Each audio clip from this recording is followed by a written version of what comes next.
Um, Welcome, Yakpasua. Can you introduce yourself? One quick question. Am I talking to you or am I talking to You the could camera? talk there, you could talk to her, you could talk to me. Yeah. Whatever feels natural. Well, that feels But natural. probably Okay. there. My name is Yakpasua Zazaboi. No? No What? throwing up the West? You know what?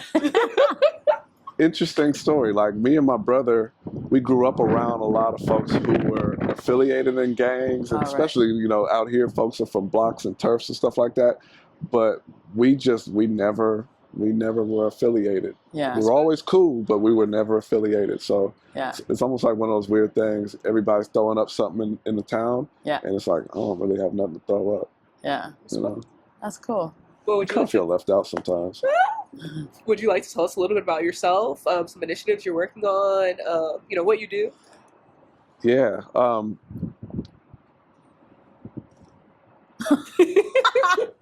It's like one of those points where you're like, damn, I am doing a lot of stuff right now. So let me take you back and tell you a story. There you go. I came to Oakland in about 1995, 96, fresh from San Francisco. Didn't know much about this place. Shoot, I didn't know anything about this place. I think I was 17 years old, and Oakland was like my introduction to like an urban center and like urban living. We didn't call it like that. It was called the town, right? And in 96, 95, 96, I got my very first experience with what we call a sideshow. And I was hooked. I was trying to get to this thing every single weekend. And a couple of years later, I did a documentary about sideshows. That documentary is quite possibly the foundation of what you see now with sideshows, a hyphy movement, even like the whole entire vibe of Oakland culture started with this documentary. It was the first time that even in Oakland, let alone the rest of the world, got a glimpse of like this really unique culture, and just like the amazing energy that came with it. That documentary is called Sideways, and that has been something that was like the foundation of my career in media, and later on the foundation of my IT business, which is Sideways Cafe. And that work has, it's been so amazing, the type of people who I come in contact with, the conversations that I get to have, the type of people who I get to help. It's all over the place, and it's also like this really fun thing because it's unexpected. On one side, when I'm dealing with my folks in the sideshow community, a lot of folks that are like into motorsports or into cars, in the streets, like my folks over there, when they find out that I'm also like this IT guy and somewhat of this like hella technical person, it's like it trips folks out, let alone on this IT side. When they find out like I'm somewhat of like one of the godfathers of the sideshow, it's like, what? Like, how do all these things like connect? And it's amazing. And then I leave this out sometimes. And then of course I ran for city council as well. I did it on a whim. My goal was to actually be in a position to where we could finally solve for the sideshows. I obviously didn't win, but I also realized through that process I don't need to be a city council person to develop and implement solutions for our communities. And that's a lot of what my days are like right now. Technical information, apply my technical expertise, helping other businesses, helping entrepreneurs with their solutions and their needs, as well as like this bigger community solutions-oriented initiative that I'm on right now to bring urban motorsports to Oakland. That's dope. He thinks we are talking to him just about sideshows, but that's not true. Yeah. So you're a mentor, also founder, father, as well as a filmmaker, right? So we'll touch on all of that, not just the fun stuff, which is the sideshows, of course, but go. I thought it was all fun. And then like you mentioned that you came to Oakland in 94, 95? Yeah. Yeah. So what was it like adjusting to Oakland culture coming from San Francisco? two things stuck out to me. One, in San Francisco, and like to give you a little bit more context, I grew up in a city right outside of San Francisco called Daly City, which is like, if you're familiar with Lakeview, then like right when you pass Lakeview is like Daly City. And at that time, you know, a lot of folks in the city were like trying to get out of the city, and this is like one of the first places that people moved to, were like Daly City. And hanging around in the city at that time, it was like, it was you know, it's the 90s, and there was a lot of activity everywhere you went, you know, all kinds of you can get into all kind of trouble if you really wanted to, and I was into all of that trouble. And the first thing that I noticed when I came to Oakland, it was all black faces everywhere I went. And that was something I had never experienced. Even just being right across that bridge in San Francisco, a lot of black faces in Hunters Point, a lot of black faces in Fillmore, Lakeview, even like in the areas are at, there was a lot of black faces. But Oakland was a little different because the whole city was like also run by black folks, and it was considered Chocolate City of the West. And that was in the mid 90s. Of course, this version of Oakland right now, it's a lot different. It's not that it's, you know, good or bad, but it is different. Nothing stays the same, and this is what people have to learn over time is nothing stays the same. Right now, Oakland is like, it's like a cultural capital, and it's superpower that has not quite yet been realized. Like, Oakland's superpower is culture. It is rich with culture. And that's coming from somebody who came from San Francisco. San Francisco to me is dry now. Oh, yeah. I love my Frisco folks. Don't beat me up for that. But Frisco is dry with culture right now. Yeah. Oakland is where it's at. And it's also like so perfectly positioned in the Bay. I hope you guys are going to do like a look at all this. There's a rainbow. Sorry. Are we doing an interview underneath a rainbow? Yeah. Sorry, go on. No, it's all good. That's beautiful. I was just looking out over this beautiful scene that we have right now. I mean, you get to really appreciate Oakland, especially when you get a view like this. But the cultural richness of Oakland is its superpower. Yeah. You know? So your experience once you made the move to Oakland, what was your experience like growing up in here? And then what are the changes that you've seen throughout the years?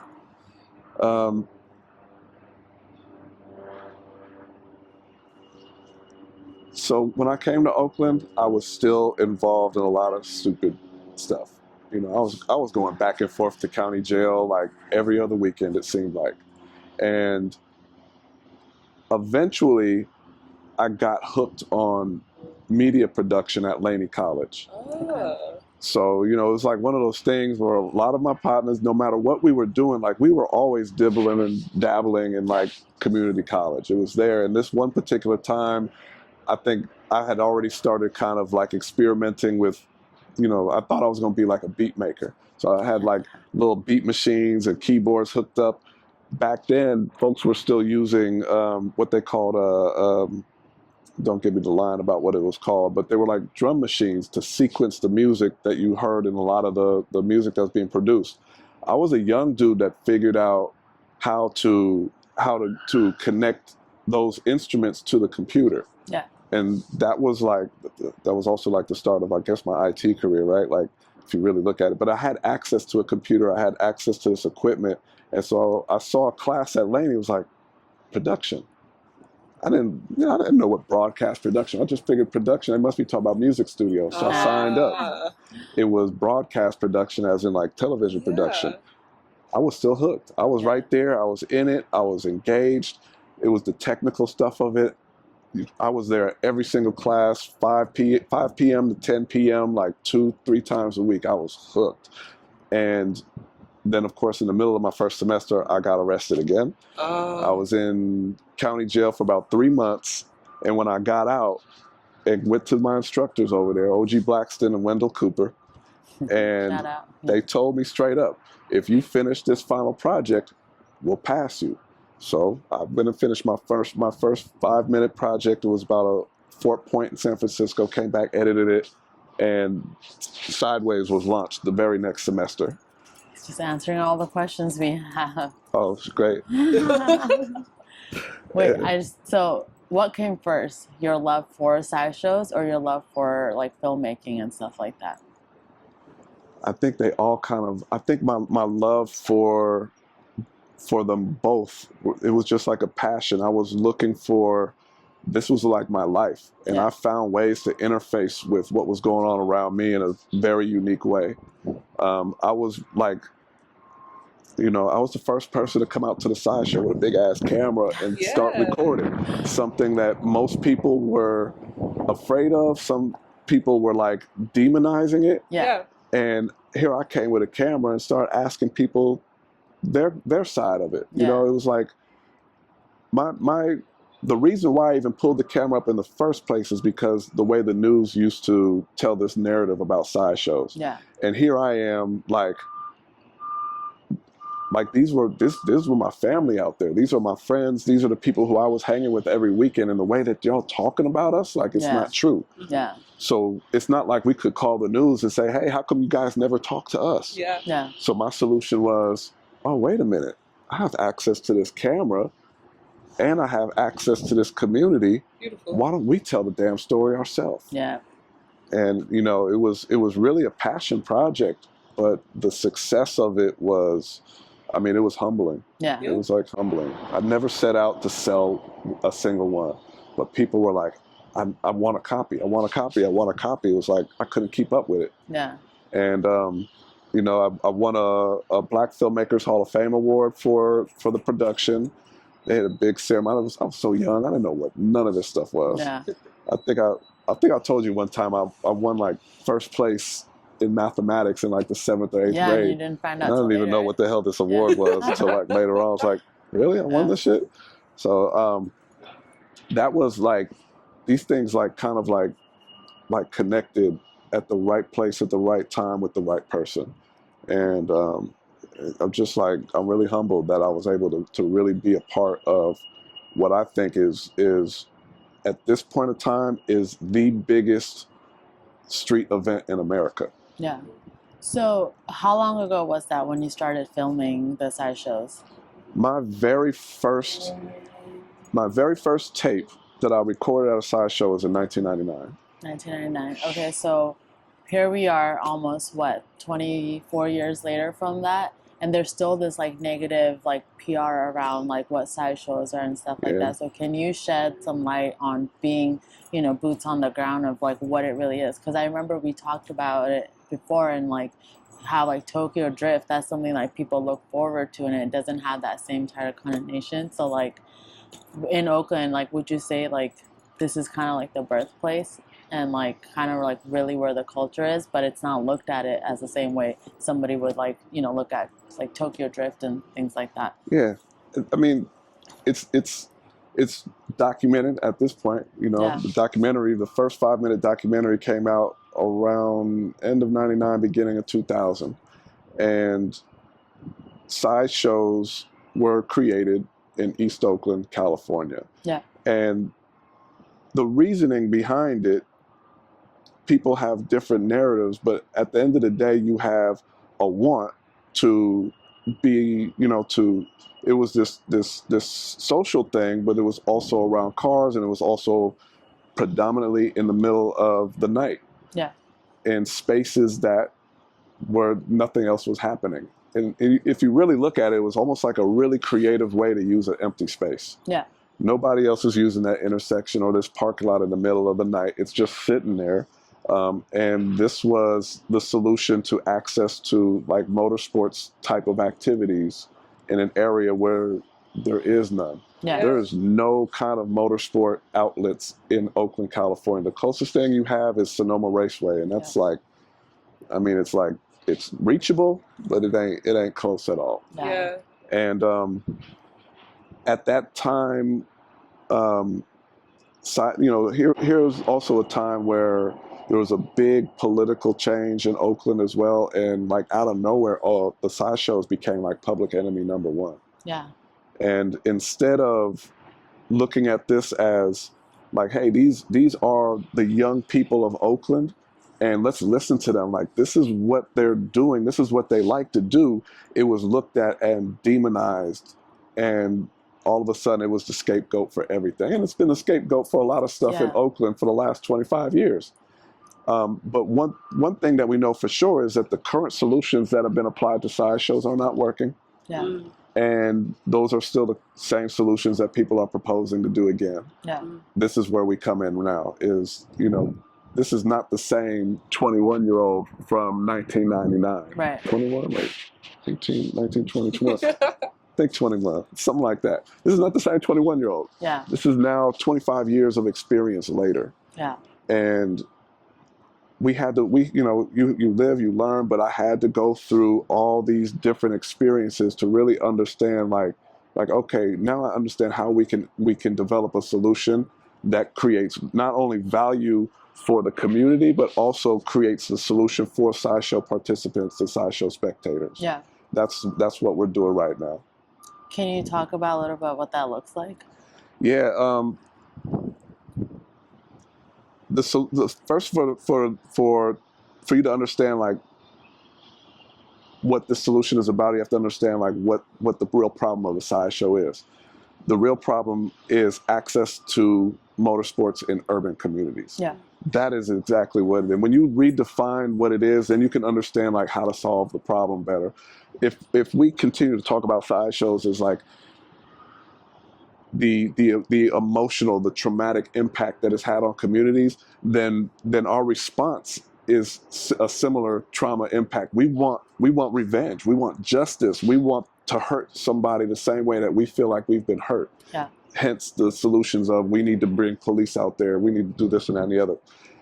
If you reframe it and say, well, what we're seeing is motorsports activities. Like we're not talking about the other stuff that comes out in the streets. Yeah. These are things that are in every single urban community across the world. You want to stop murders, you get rid of guns. You don't go for cars. I mean, the head scratching on this is ass backwards. But if you look at the aspects of, like, what is it surrounded? It's surrounded folks doing stunts in cars, doing motorsports type of events, whether it's racing, donuts, drifting, whatever you want to call it. There's still this connection to this car that is consistent with these events.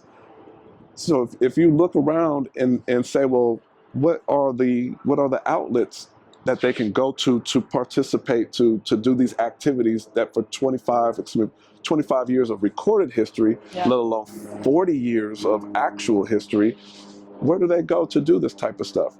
Now we start talking about, this is how we start getting to the solution, by just really identifying what's lacking, what's missing. If there's a space for it, would they come? We don't know, because we never did it. Yeah. If we add more police to it, will it stop? Well, it'll slow down, but then once the police budget runs out and then it comes right back, then we still haven't solved the problem. We've just done the same thing. Yeah. So this is how we're looking at the problem, is access to motorsports in urban communities. What that looks like is, think of it as our mission is to raise the next generation of Lewis Hamiltons. Oh. Our mission is to develop racing teams. Our mission is to develop motorsports culture that is competitive, that understands what performance looks like, that understands what teamwork looks like. Yeah. Imagine, this group of young people from one side of the city have a different way to communicate and to compete with this group of people from the other side of the city. Yeah. And it doesn't involve us getting on, Instagram, being disrespectful to each other, or talking about how we're going to harm each other, unless we're talking about harming these tires, unless we're talking about harming these motors, So it gives us access to compete with each other in a different way. Young people want to compete. Y'all remember what it felt like? I don't know how old I never asked, but y'all remember being young. You have that passion to compete. Yeah. So for somebody to tell you, like, you can't do that, I don't know what you're talking about, young or old. I still got it. Come on, I'm the same way. Like, I want to compete. Yeah. You try to hold on to a nuclear explosion, it's impossible. Yeah. And this is what we're trying to do with these young people. We're trying to put them in our palms and quiet them and hold them down and tell them you can't do this and you can't do that, instead of listening and saying, actually, we can help you guys do this better. Yeah. Let us use us. That's where I'm at now. I remember being their age and looking around the room and saying, won't y'all help us do this? Yeah. Yeah. Instead of keep on coming and arresting us. Now I'm that older person in the room. Yeah. Y'all come use me. Yeah. I know this game now. Like, they ain't gonna pull this bullshit on y'all this time. Yeah. You know, and this is where we're at right now. I have a question. You talked about the culture of the sideshow. So, what are the most important elements of sideshow culture? And then, are there any rules or any code that you abide by? I was just doing some interviews at First Friday asking people the same stuff. And I remember saying, like, damn, if somebody asked me, what would I say? And now I'm like drawing a blank. So there are rules to an actual sideshow. There are things that you expect, and then there are things that are just like, that doesn't belong at a sideshow. First thing about a sideshow was it was always about being clean. It was a show for show-offs, you know, hence it's a show, right? Yeah. And people came out because it was almost like, this is what I'm doing. Oh, I see what you are doing. It was more like a weekend congratulatory festival. Like, okay, this is some new stuff that I did to my car, or this is the new kind of fashion or something that I have. This is the music that I'm listening to. It was like the center where all of the new ideas came, all of the new trends came to the sideshows. People used to promote their albums at sideshows because it was, here's this gathering of 1,000 or so people at one intersection at the same time. People were passing out flyers for clubs. People were passing out CDs, advertisements, CDs, demos, you know. And of course, in the middle of all, here's this long, nappy-haired little young dude with this big-ass video camera, right? Capturing it all. It's amazing. So it was about being clean. What's that? It was about, for a young guy, it was about trying to get at girls. For girls, they trying to be seen by guys. So it was also like this meet and greet type of energy going on out there. It was like Oakland All-Star Weekend. It was like Oakland All-Star Weekend. It was like nobody. So here's another interesting thing. Sideshows, for the most part, were the reason why I didn't want to go to jail. Because I wanted to be at the sideshow. Nobody wanted to miss the sideshow on the weekend. You wanted to have a driver's license. You wanted your car to have registration because you didn't want to get jacked by the police. Right. You wanted to be out there. You also didn't come out there to start no shit. Yeah. Because that part of Oakland had street rules. There were certain things you better not, because Oakland responded. You know, you weren't that era of sideshows. There weren't gonna be anybody stomping on your car and doing none of that dumb shit. You get like that. It just did not happen. I can't even say like you'll get beat up for doing that. It just didn't happen. Right. You came out to the side, and here's another thing: a difference about the sideshow now and sideshow back then. It was almost all black folks, and these dudes would be out there smiling and laughing. But this is Oakland. Like, there's always, you know, how do you say, there's an unspoken rule, you know, don't start none, won't be none. Yeah. But none of this stuff we see right now, none of this stuff you see right now was going on back then, because there was some unspoken street rules going on. Even folks who had beef in the streets, they did not bring it to the sideshow, because that was like the Oakland All-Star Weekend celebration. Yeah. Nobody wanted to be the one known for fucking it up. Yeah. We didn't want police there.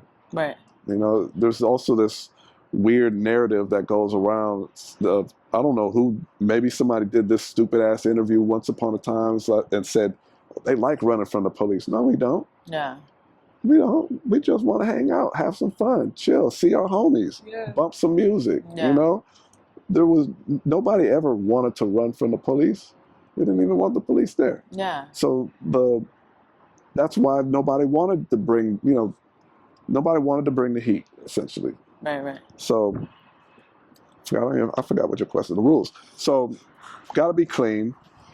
Don't hit shit. Yeah. As Richie Rich said, if you serve it, if you do some donuts, he basically was like, you better make it worth it. because if you get a ticket, you better deserve it. Yeah. That's another difference too, that also people pulled over back then, because the penalty for a understood, kinda. sideshow was a ticket. Okay. You know, if you were the one doing donuts, you might get your car towed, but that would be like the worst of it. So there wasn't like a culture of I'm gonna kick a high speed, because it wasn't that big of a deal. Hmm. The more they started making it like this big crime, the more people started doing high speed chases. Yeah. The less you would see people who were more responsible, people who like had nice cars, they wouldn't come out anymore, because now y'all talking about giving them misdemeanors. You're talking about threatening their driver's license. You're talking about 30-day towing their cars. There's this pot that's boiled. I'm not like pointing the finger at anybody in particular, but there are certain things that have happened that have created the environment that we see today. Yeah. And it's easy for some folks to say, oh, it's them, but it's also like our inability to like really bring people to the table and have like actual solutions versus responses. So there's like Monster Jam, right? That's like, is that considered motorsports? Yeah. So people pay money to go watch these big old trucks smashing on each other. Yeah. Could we not have an organized sideshow event like that happens on, once a month, once a quarter? We absolutely can, and this is what we're working on. Okay. There's some very interesting, if you believe in the stars and the moons and how they align and stuff like that, there's some very interesting alignment going on right now in the city of Oakland that creates like a really unique opportunity. Not only is the political layout has dramatically changed, but the ownership of the Coliseum is also changing, and there are conversations that are happening. There's just more communication that's happening. That doesn't mean like anybody is agreeing to anything. It just means like finally people are actually communicating about this and considering what would a solution to this look like. Yeah. One of the biggest things that we don't have to bring to the table, and the difference between a sideshow event promoter and Monster Jam, is the experience. We would like to partner with somebody who would be like a Monster Jam, because they know how to do and promote events that involve big ass trucks jumping over cars but keeping crowds safe. Like these are different things that we would always want to consider in any kind of a solution. So that those partnerships are really what are going to be key to us making this happen. Yeah. It's easy for people to say, hey, why don't we just do this in the Coliseum? It's a little bit harder for say the city or the Coliseum or an insurance carrier to cover something like that, and you're not stepping to the table with some experience, or at least with some partners that have that experience. Right. This is the phase that we're in right now, is identifying partners. Okay. If this video gets anywhere, reach out to us. We're looking for you. Yeah. This is off script, but you said that you got really into documenting the sideshows so that you could depict them in a light that wasn't negative and show people like what joy it brings to the Black community and how it's just kind of a rite of passage and a place for you to hang out and see who's on the scene. Did you have any comrades in that documentation? What do you mean, comrades? Were there any people who were also like taking up that like good fight and like wanting to document it and wanting to also like promote sideshows in a positive way? Yeah, at that time, we actually had a group of people who were meeting with the city at least monthly, because we were trying to like create this solution. It was me, it was my partner Slow, aka Fred McKay, my other partner Steve, aka Castro. It was our boys were at the table, and we were meeting with our city council person at that time, Desley Brooks. We were meeting with members of the Oakland Police Department. The mayor, Jerry Brown, showed up a time or two. At the time, there was even a consultant from the Sports Car Club of America who used to show up. It was an interesting time. We were trying to build this solution, and then at at that time, all of a sudden, you know, politics gets involved, and as we're like ready to do this thing, the city decided to, you know, do almost like an about face on us, and like that's when this 30-day tow thing came in. And it was like they tried to do this hard arm of the law thing, and the meeting stopped, and we were just kind of like, we didn't, you know, we were young, we didn't realize what happened. So there was a solution that was implemented in San Diego. San Diego at the time, you brought up street racing and Fast and Furious. At the time, the street racing was real big in San Diego. These youngsters were going out killing themselves trying to race. Now remember, sideshows, nobody was getting killed. Yeah. They were running people over, crashing and stuff. People were dying out there, and they came up with a solution. They said, okay, we understand y'all want to race. So they partnered with some folks and made like a small drag strip at their Coliseum in San Diego, at their arena in their parking lot. And the idea was, here you guys now have a space where you can do this type of activity. And then on the other side, if you do this on the street, now there's going to be a harder penalty. So it was like it was the solution. It was like, here's the alternative and the enforcement. 25 years later, actually 19, 20 years later after they did this, they stopped the program. Not because it was a failure, but because it succeeded. They no longer needed the program anymore. That to me is the mark of a successful program, when you don't need it anymore. Yeah. We have programs out here that have been around for 50 years talking about they feeding the homeless. Well, why the hell we still got homeless? Because all y'all doing is feeding them. You're not actually solving for what the problem is, but you are definitely here collecting money and people are getting paid. I'm no shout, you know, I know people volunteer their time for this stuff. But if we're going to create a solution, the idea is that you don't need us anymore. How are we creating solutions? How are we creating organizations, nonprofits, so that you're actually solving the problem so that we don't need you anymore? Yeah. Some of these folks are like, it's a perpetual, you know, it's like, oh shit, yeah, we're going to need you for 80 years? Like, the fuck? Oh, excuse me. Don't edit that word out. So that was what we were supposed to bring to Oakland. That was what we were modeling our solution after what they did in San Diego. Yeah. So we were talking about, how do we create space at the Coliseum for sideshow events in conjunction with the additional enforcement in the streets? Yeah. So almost like, hey, you don't have an excuse anymore. The city decided, fuck them sideshow kids. Yeah. And they just did the additional enforcement part. This is why we still have this shit in the streets of Oakland right now. Because we have people that just do what they want to do sometimes. Yeah. I mean, it's also part of the culture of Oakland. You know, we're rebels at every level. So we can't say we're rebellious on one side and then expect people on the other side to not be rebellious too. Yeah. So it is what it is, right? Yeah. So shifting gears, so Sideways Cafe. Yeah. What is that? Tell us about that. I started an IT company, Sideways Cafe, in 2011.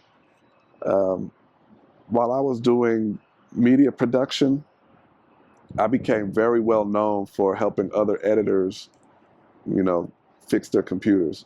Final Cut Pro, Adobe Premiere back in those days, like, they were notorious for crashing for who knows what kind of reason.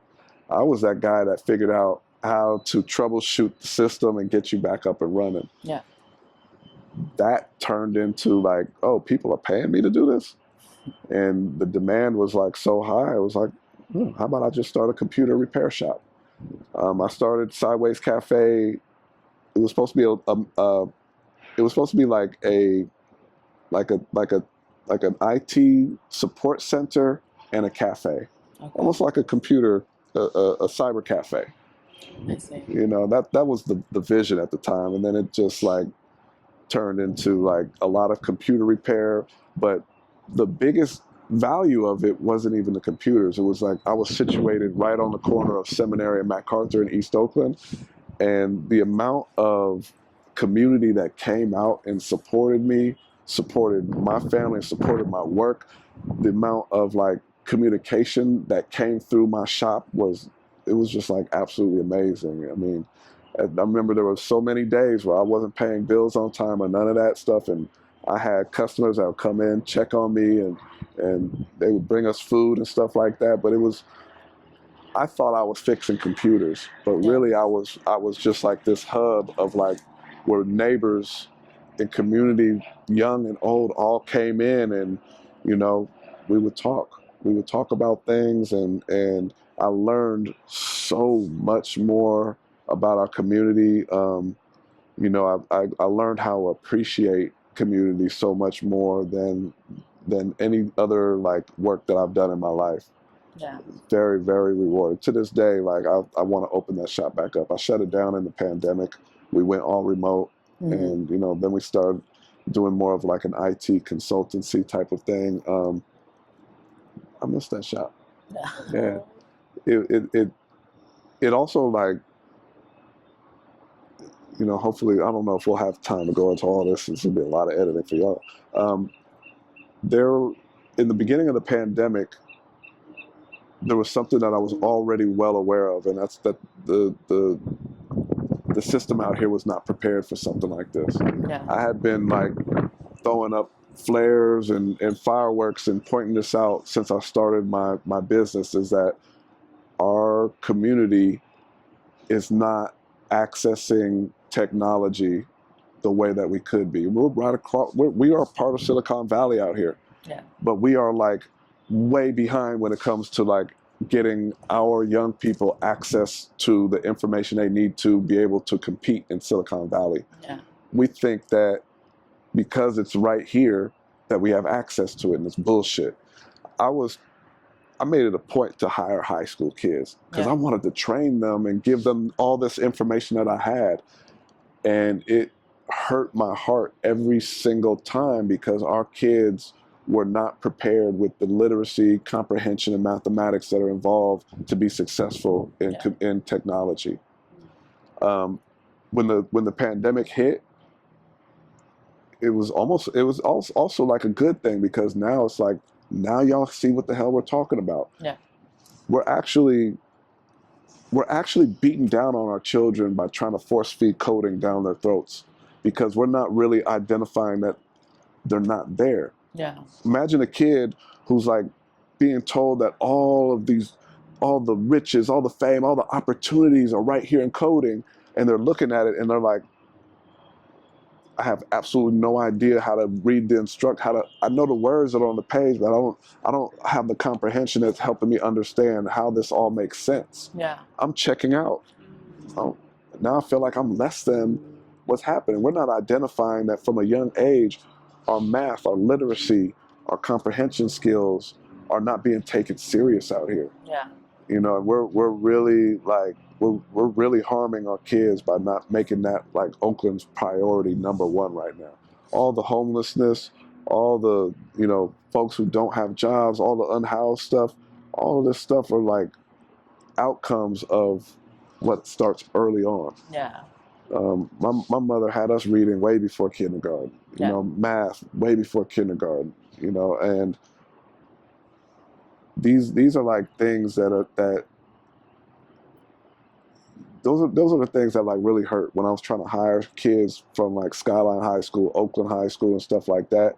And it's like, damn, I have to choose whether or not I pay my bills or, you know, or suffer even more by trying to help somebody. And a lot of times it's like all they can do at that time was sweep and answer the telephones. And it used to frustrate me because it came easy to me. Technology came hella easy to me. But I realize now that came because I have a great foundation in math, in reading, in comprehension. You know, I think I'm bragging a little bit. I think I was testing at like, at that time they only measured you up to a senior level in high school. They didn't go further, but I was doing SATs and stuff and testing in middle school at a senior level. Yeah. Out here right now, it's like, we don't realize just how much we're hurting our kids with that. And, you know, won't go too far, but that was that was the transition in the pandemic. I was already ready to go, and I understood exactly how to plug into this existing problem and be able to support people. We helped develop a platform called the Oakland Reach Virtual Hub, and we helped get hundreds of kids back online, getting remote tutoring, getting remote reading. They were getting history from the I can't remember the name of the program, but I was setting up the IT infrastructure, getting these kids connected. Months before our school district was able to get computers in the kids' hands. And it's because I was connected with folks who had the passion to do it. They connected with somebody that was already very well aware of like how to get this services to these kids. And this is also that rebel mentality that Oakland is known for. You know, you can't tell us no, we can't do something. Right. You don't tell me no. What the fuck you think you are? Do you know who I am? I live with a 4-syllable name that nobody can seem to be able to pronounce. You can't tell me shit. Yakpasua. You can tell me that. You can't tell me nothing else, though. Well, in order to take it a step back, you're a family man, you're an active member of the community, you're a father. What are some Oakland gems where you like to commune with your friends and family? It could be a restaurant, a park, a community space, some places that you treasure. I'm still a street person. I love being outside. You know, He's outside. No. Yeah, we are outside, right? I'm glad we're outside. I hate being Gen Z indoors. outside or your age outside? My age outside. Yeah, you know what outside means nowadays? I actually don't. Hopefully it just means outdoors. It means outdoors. It means not on my phone. It means not DMing people. It means talking to people. It means being in the street.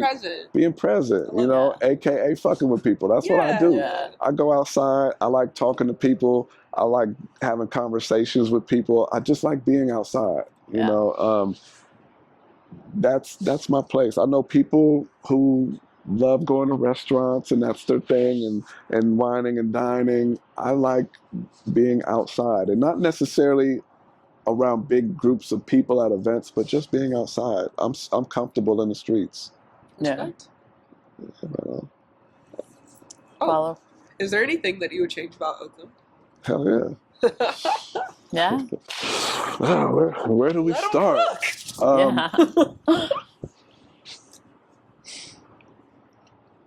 What would I change about Oakland? Wow. Infrastructure. And infrastructure and company culture. And what I mean by company culture, like our city has, all right, let me put it in 3 buckets: infrastructure, culture, and narrative building, aka marketing, right? Yeah. That's why I love what you guys are doing. These stories are here. If we don't control the narrative, if we don't at least put out our counter narrative, then all people get to think about is like Oakland, beware of Oakland, beware of Oakland. As an entrepreneur, as a business person, y'all scaring away money from us. Mm-hmm. Y'all scaring away our money. Yeah. You're making it so that all these people who are driving on 880 right now don't stop in Oakland and spend none of their money. Yeah. Why do we want that? These people who are putting out this negativity, they don't own businesses. Right. These are like little internet trolls. They you know what I'm haven't saying? even stepped foot in Oakland to experience it themselves.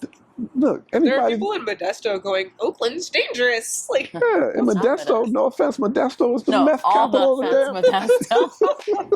What you mean? Because I gotta drive to Modesto sometimes. Might have to get some gas. They be like, that's that motherfucker that called us the meth capital of the world. My bad. My bad, Modesto. Hey, we the bipping capital, y'all the meth capital. Shit. It is what it is, right? The money that comes through here,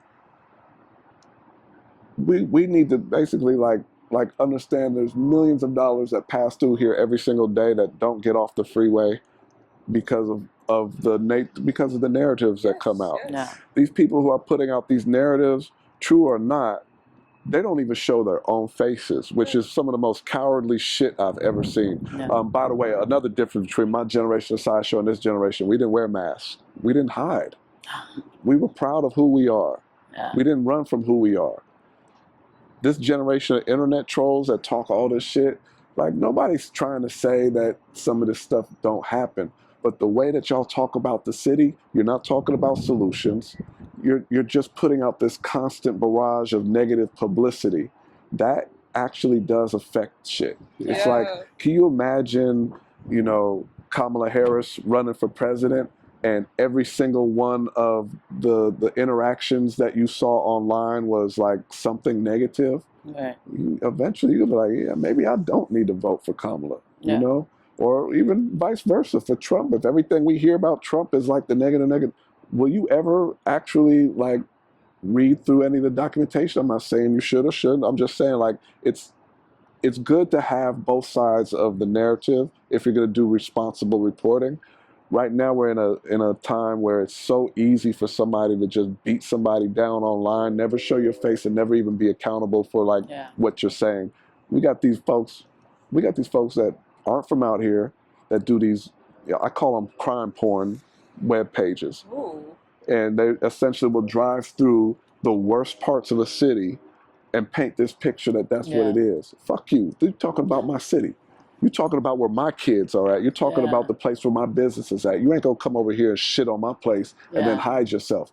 Come and run up on some of us. We'll show you Oakland. Come on, come and run up. You know, you talk that shit behind. Okay, I'm going somewhere else. You seeing the other side come out. The rain is coming down, so we better thank you. It's cooling me down a little bit. I was getting ready to go in on these fools. Okay, so rapid fire round. I mean, you said that you're not. You said that you're not typically at restaurants. You're not a wine and dine type of person. I don't drink. Are you a coffee shop person? If you're outside and you're putting your dollars into the community, where are we putting the dollars? Where are they going? Because of the nature of who I am, I'm a spontaneous type of a person. Sure. I will walk around, I'll drive somewhere and just randomly go into somewhere and try it out. And that's how I find places that I might come back to. Love. Yeah. And are there any notable places that you've discovered? You know, he's banned from all of them. I'll tell you, I'm really, really big on customer service. Sure. Yeah. You can have a product to me that might not be the best, but if that service is good, you're attentive, you're listening to feedback from your customer, you're going to get my business. Love that. Yeah.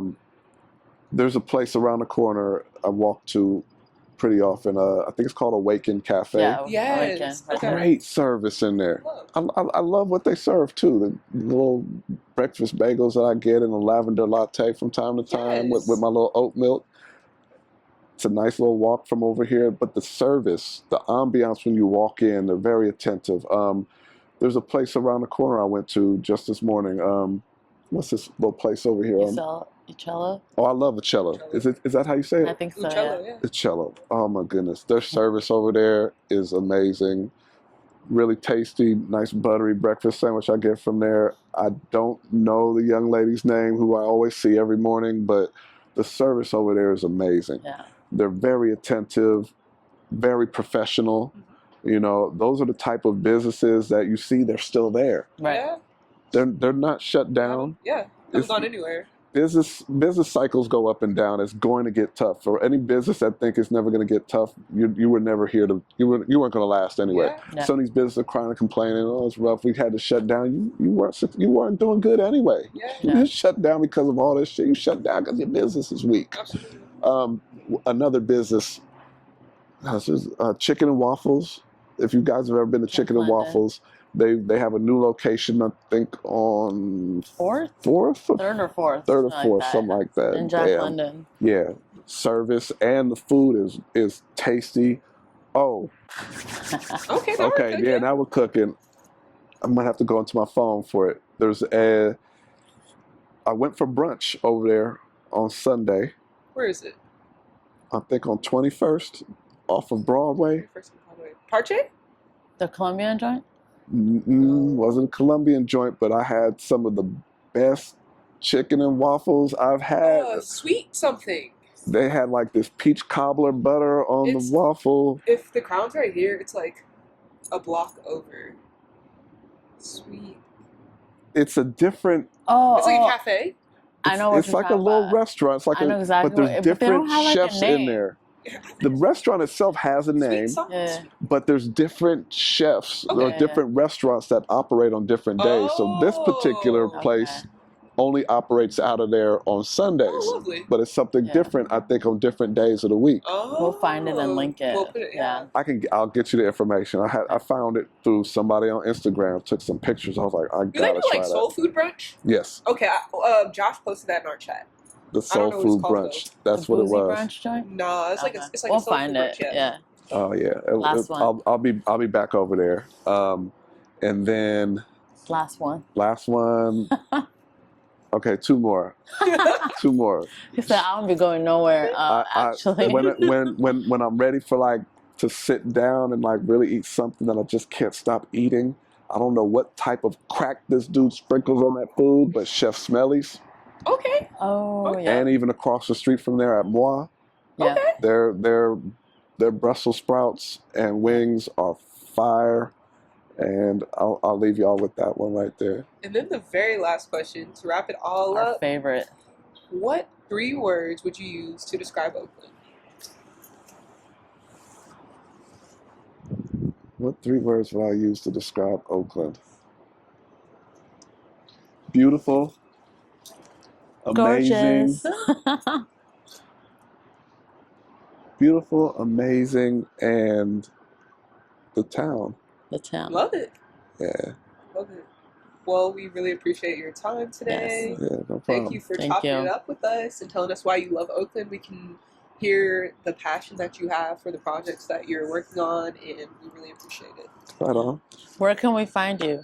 You can find me on Instagram at sideshows for my sideshow content, and that brand for my Sideways brand. That's SYDESHOWZ, and Sideways Cafe, same Sideways, SYDEWAYZ Cafe, Mm-hmm. and also both of those websites, sideways.com and sidewayscafe.com. Sick. Let's get it. Awesome. Thank you so much. Thank you. Yay.